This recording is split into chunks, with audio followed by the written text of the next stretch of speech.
Physics में continuous spectrum एक बहुत ही इंपॉर्टेंट चीज है। और अभी हम दो स्पेक्ट्रम और पढ़ेंगे, एक है line emission spectrum and line absorption spectrum. लेकिन उससे पहले कॉन्टिन्यूस स्पेक्ट्रम क्या होता है? ईएम वेव्स का स्पेक्ट्रम भी कॉन्टिन्यूस है, और वो आपको पता है कौन सा है? Radio, micro, infrared, visible spectrum, और फिर ultraviolet, X rays and gamma rays, वो वाला जो जितना भी है ना वो सारा कॉन्टिन्यूस स्पेक्ट्रम है। और ये भी कॉन्टिन्यूस स्पेक्ट्रम है। ये किसका जी है? ये व्हाइट लाइट का, जिसमें 7 कलर्स होते हैं और तमाम वेवलेंथ अवेलेबल होती हैं रेड से लेकर वॉयलेट तक। रेड की वेवलेंथ सबसे कम है और वॉयलेट की फ्रीक्वेंसी और एनर्जी, ठीक है, इस साइड पे एनर्जी और फ्रीक्वेंसी ज्यादा है। रेड की तो मैक्सिमम वेवलेंथ रेड की है और उसके कॉरस्पॉन्डिंग एनर्जी ये बनेगी। इसी तरह वॉयलेट की सबसे कम वेवलेंथ है और उसकी कॉरस्पॉन्डिंग एनर्जी ये बनेगी। तो इसका ये मतलब है कि आपके व्हाइट लाइट के स्पेक्ट्रम में तमाम वेवलेंथ 400 से लेकर 700 तक तमाम वेवलेंथ अवेलेबल हैं, ठीक है। और इसके अलावा ना सिर्फ तमाम वेवलेंथ हैं, क्यों आप लोग इतना टाइम लगाए, बल्कि उसके कॉरेस्पॉन्डिंग एनर्जीज भी, सारी की सारी एनर्जीज अवेलेबल है, ठीक है। तो ये है कि इससे क्या फायदा होगा, अभी हम इसका फायदा चेक कर लेते हैं। इसमें यूं होगा कि सबसे पहले, हम इसको बाद में यूज करेंगे, पर पहले हम लाइन एमिशन स्पेक्ट्रम को समझते हैं कि ये क्या चीज है। लाइन एमिशन स्पेक्ट्रम जी ये चीज है कि आप लोगों ने एक वो ले लेनी है ट्यूब, ठीक है, ग्लास ट्यूब, उसके अंदर आपने एक गैस, कूल गैस क्यों कहते हैं? ताकि उसके इलेक्ट्रॉन जो हैं वो अपने एनर्जी लेवल्स में हो, स्टेबल एनर्जी लेवल्स में हो। अब इलेक्ट्रॉन का एनर्जी लेवल में होने का क्या मतलब है कि ये आपका प्रोटॉन है, ये न्यूट्रॉन है, उसके गिर्द ये पहला एनर्जी लेवल है, लेट्स से कि ये n=1 है। फॉर एग्जाम्पल अगर ये हाइड्रोजन गैस है तो इसका इस एनर्जी लेवल की वैल्यू ये है। क्या मतलब है इसकी वैल्यू ये होने का? इसका मतलब है कि अगर यहाँ पे कोई इलेक्ट्रॉन बैठा हुआ होगा तो उसके पास इतनी एनर्जी, उसको इतनी एनर्जी चाहिए होगी रिमूव करवाने के लिए, उसको रिमूव करवाने के लिए n=1 वाले शेल में से रिमूव कराने के लिए इतनी एनर्जी चाहिए होगी। नेगेटिव साइन ये शो करता है कि ये एनर्जी आपने देनी है। और चूंकि ये शेल पहला शेल है और ये क्लोजेस्ट टू द न्यूक्लियस है, स्ट्रॉन्ग अट्रैक्टिव फोर्स लग रही है, इसलिए ये वाली एनर्जी आपको देनी पड़ेगी ताकि आप इसको उससे निकाल लें। उसके बाद जी आपके पास शेल आ गया n=2.85 है फॉर एग्जाम्पल इलेक्ट्रॉन वोल्ट, ठीक है। तो इसका ये मतलब है कि इस शेल में से इलेक्ट्रॉन को रिमूव करवाने के लिए इतनी एनर्जी चाहिए, और वो नेगेटिव साइन ये शो करता है कि ये एनर्जी देनी पड़ेगी ताकि आप इलेक्ट्रॉन को निकाल सके। तो अभी आपको समझ आ गई कि एनर्जी लेवल का मतलब क्या होता है, कि इतनी एनर्जी रिक्वायर्ड है उसको रिमूव कराने के लिए, आयोनाइज कराने के लिए, मुकम्मल तौर पे एटम में से निकालने के लिए, ठीक है। अच्छा, अब आ गया कि हमने इसमें कूल गैस डाली है, तो कूल गैस का ये मतलब है कि ये इसके तमाम इलेक्ट्रॉन अपने अपने स्टेबल एनर्जी लेवल्स में हैं, एक्साइटेड नहीं है। एक्साइटेड का मतलब कि भाई आपने उनको अगर एनर्जी देंगे तो ये क्या हो जाएंगे, एनर्जी गेन करके हाई एनर्जी लेवल में शिफ्ट हो जाते हैं। और जो हाई एनर्जी लेवल है वो स्टेबल नहीं होता, तो उसको वापस आना पड़ेगा अपने वापस लो एनर्जी लेवल में, ठीक है। अच्छा, हम लोग बात कर रहे थे कि ये हमारी कूल गैस है और उसके तमाम जो इलेक्ट्रॉन्स हैं वो अपने स्टेबल एनर्जी लेवल्स में, और अगर आपने एनर्जी दी तो वो हाई एनर्जी लेवल में शिफ्ट हो जाएंगे फॉर द टाइम बीइंग। और आपको पता है कि हाई एनर्जी लेवल स्टेबल नहीं होता, तो वो वापस फौरन आएंगे, और वापस आएंगे तो extra energy in the form of, वो रिलीज करेंगे in the form of photon release करेंगे, ठीक है। तो फॉर एग्जाम्पल ये आपका n=1 है, ये n=2 है, और ये n=3 है। तो इलेक्ट्रॉन अगर यहाँ से यहाँ जंप कर गया है तो आप एक बात याद रखें कि इलेक्ट्रॉन को इधर से इधर जाने के लिए एक स्पेसिफिक अमाउंट ऑफ एनर्जी चाहिए, जो कि वो एब्जॉर्ब करेंगे। कहाँ से एब्जॉर्ब करेंगे? वो या तो आप इसको एनर्जी दे सकते हैं हीट की फॉर्म में।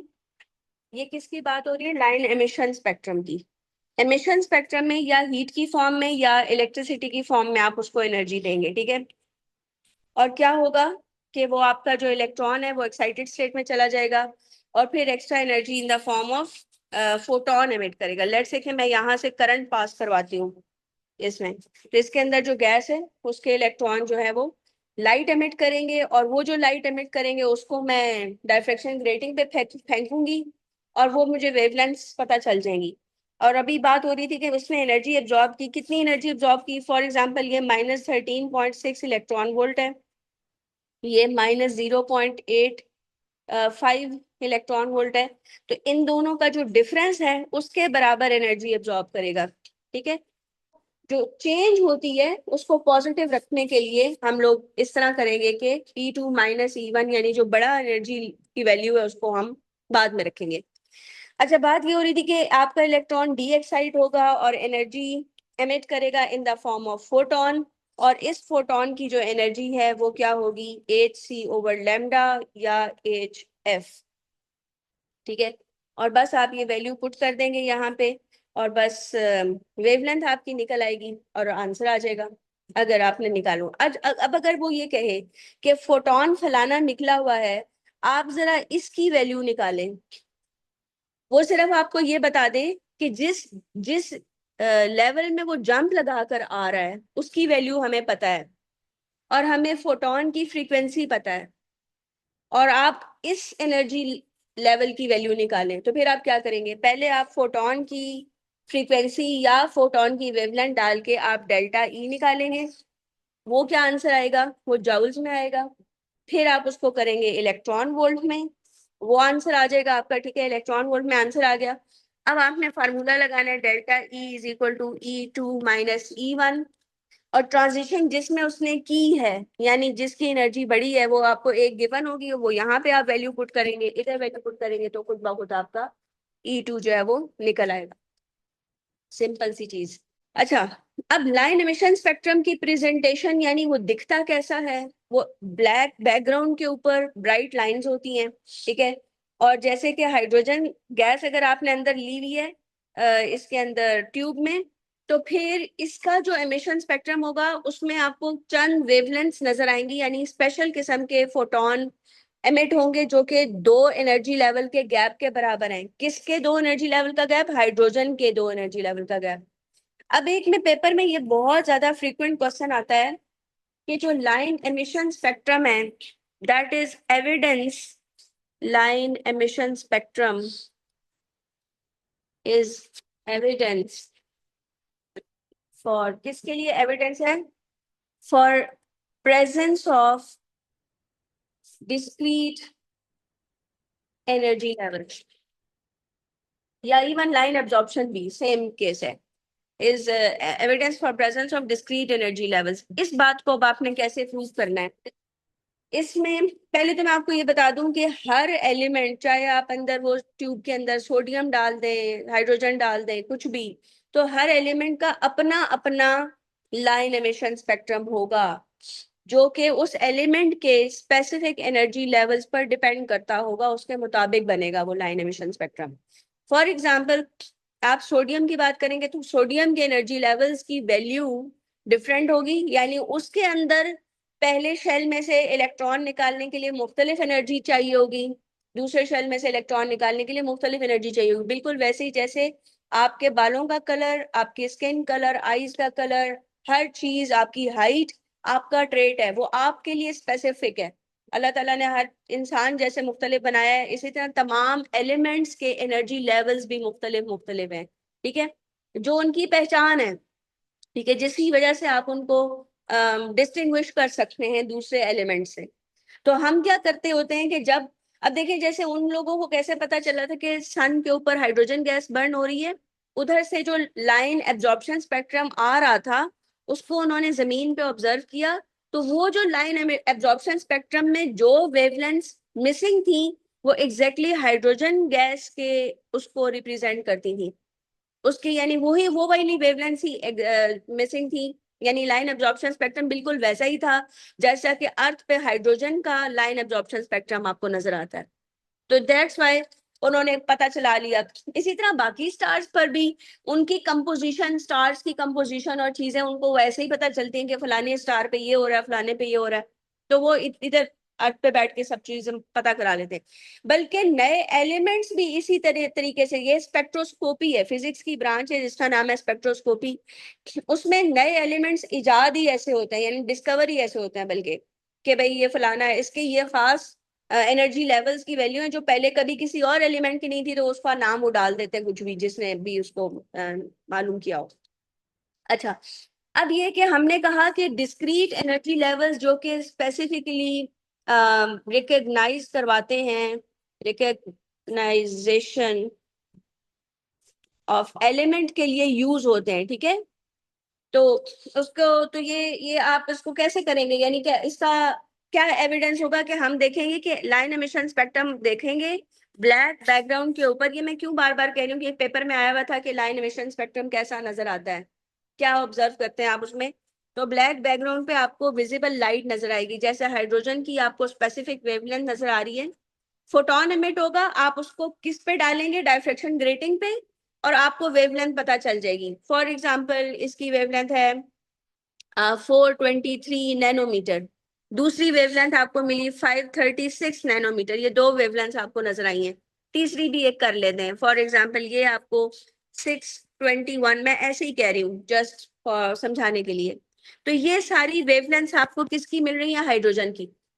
अब हम कैसे अपने 4 मार्क्स या 3 मार्क्स के उसको कैसे सपोर्ट करेंगे, यानी उनको हम कहेंगे कि ये जो वेवलेंथ्स हैं वो एमिटेड फोटोन की वेवलेंथ है और ये स्पेसिफिक वेवलेंथ्स हैं। हमेशा जब भी आप एमिशन स्पेक्ट्रम देखोगे हाइड्रोजन का, हमेशा यही वेवलेंथ आपको नजर आएंगे, अनटिल एंड अनलेस कोई रेड शिफ्ट वाला किस्सा कहानी ना हो। अगर रेड शिफ्ट हो जाता है तो फिर वेवलेंथ आपको पता है कि एक्चुअल से थोड़ी सी ज्यादा होती है, वो नजर आएगी, तो वो अलग सीन है। तो स्पेसिफिक वेवलेंथ आपको मिलेगी जो कि जिससे आप क्या कर लोगे, डेल्टा ई की वैल्यू मालूम कर लोगे। अब वो डेल्टा ई क्या होगा, difference in energy level, difference in energy level, ठीक है जी।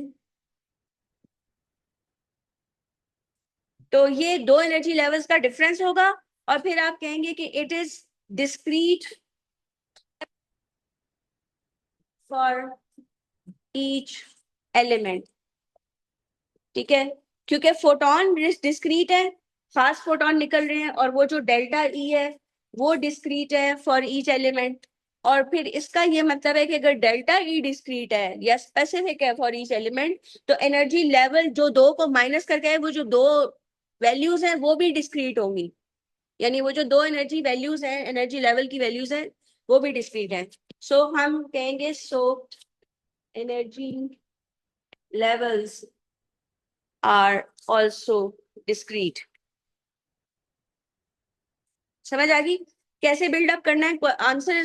आपने वेवलेंथ या frequency of the photon correspond to क्या, delta E is equal to 8c/λ। वो फोटोन की वेवलेंथ आपको डेल्टा ई बताएगी, और ठीक है, फोटोन भी स्पेसिफिक होगा हमेशा, और फिर जो डेल्टा ई होगा वो डिस्क्रीट है, हर एलिमेंट के लिए स्पेसिफिक है। और अगर डेल्टा ई स्पेसिफिक है तो एनर्जी लेवल्स भी डिस्क्रीट होंगे डेफिनेटली।